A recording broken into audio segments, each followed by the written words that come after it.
एक तो ये इसलिए भी सतर्कता आवश्यक है, आज से नवरात्रि प्रारंभ हुई है, कल से रमजान शुरू हो रहा है। मेरी आप सभी धर्म गुरुओं से अपील होगी कि जैसे पिछली बार आप लोगों ने अपील जारी की थी, कुछ सुझाव हमारे पास आए हैं, हम लोग यहां पे प्रशासनिक टीम के साथ बैठेंगे और इन सब पर विचार भी करेंगे। लेकिन मेरा आप सबसे अपील होगा कि तत्काल पहले हमारी ओर से प्रयास होना चाहिए कि हम लोग सभी जनता से, जनार्दन से, धर्म जो जितने भी आप लोगों के अनुयायी हैं, श्रद्धालु जन हैं, उन सब से अपील होनी चाहिए कि प्रदेश सरकार या भारत सरकार की जो भी गाइडलाइन है उसका पालन हर हाल में हो। ये हम लोग इसको एक तो देखने की व्यवस्था करें। दूसरा, अफवाह पर ध्यान न दें।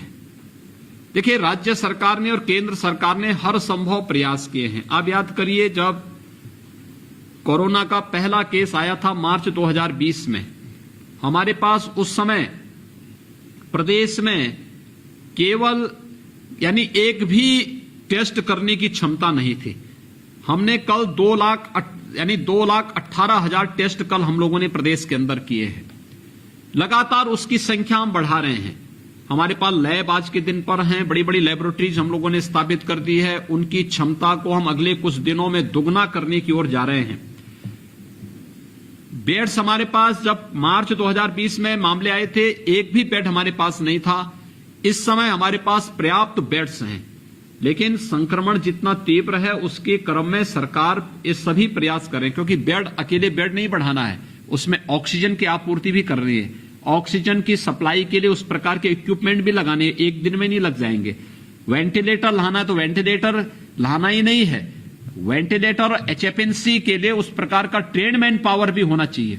हम उसकी ट्रेनिंग के कार्यक्रम हमारे चल रहे हैं, लोगों को उस प्रकार की भर्ती भी हम कर रहे हैं। कुछ समय लग सकता है। एम्बुलेंसेज ही आप आश्चर्य करेंगे, 4,000 से अधिक एम्बुलेंसेज हम लोगों ने राज्य में इसके लिए लगाई हुई हैं, जो केवल कोविड के पेशेंट को लाने ले जाने में ही योगदान दे रही है।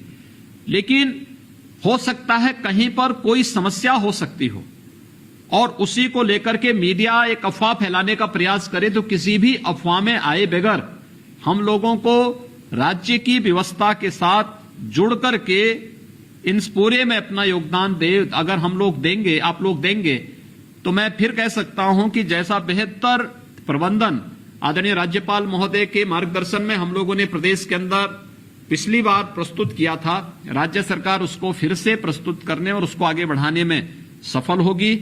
मैं एक बार फिर से आज के इस कार्यक्रम में आदरणीय राज्यपाल महोदय का हृदय से अभिनंदन करता हूं, उनका स्वागत करता हूं कि उन्होंने पिछले 3 दिनों में अलग अलग तबके के साथ जो संवाद का कार्यक्रम रखा है। पहले दिन सर्वदलीय बैठक के माध्यम से सभी राजनीतिक दलों के साथ, कल स्थानीय निकाय के जितने भी हमारे प्रतिनिधिगण थे, मेयर, चेयरमैन और पार्षदगण थे, उनका मार्गदर्शन प्राप्त हुआ, क्योंकि उनकी बड़ी भूमिका है स्वच्छता, सैनिटाइजेशन, फॉगिंग में। तो कल आदरणीय राज्यपाल महोदय ने उन सबका मार्गदर्शन किया। मेरा आप सभी धर्माचार्यों से भी अपील होगा कि स्वच्छता, सैनिटाइजेशन के लिए, फॉगिंग के लिए या कोई चीज हम छूते हैं तो हाथ को पानी से धोने, साबुन से धोने के साथ साथ सैनिटाइज करने, सैनिटाइजर होगा उसका उपयोग करने, जो भी आवश्यक समझते हैं उसके अनुसार हमें सतर्कता अवश्य बरतनी होगी।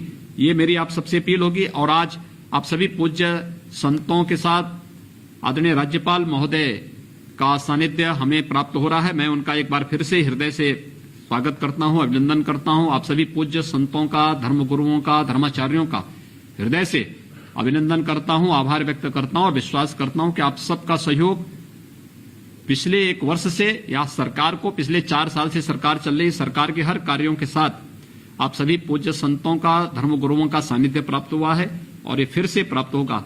ये मैं आप सबका एक बार फिर से हृदय से आभार व्यक्त करता हूं। बहुत बहुत धन्यवाद।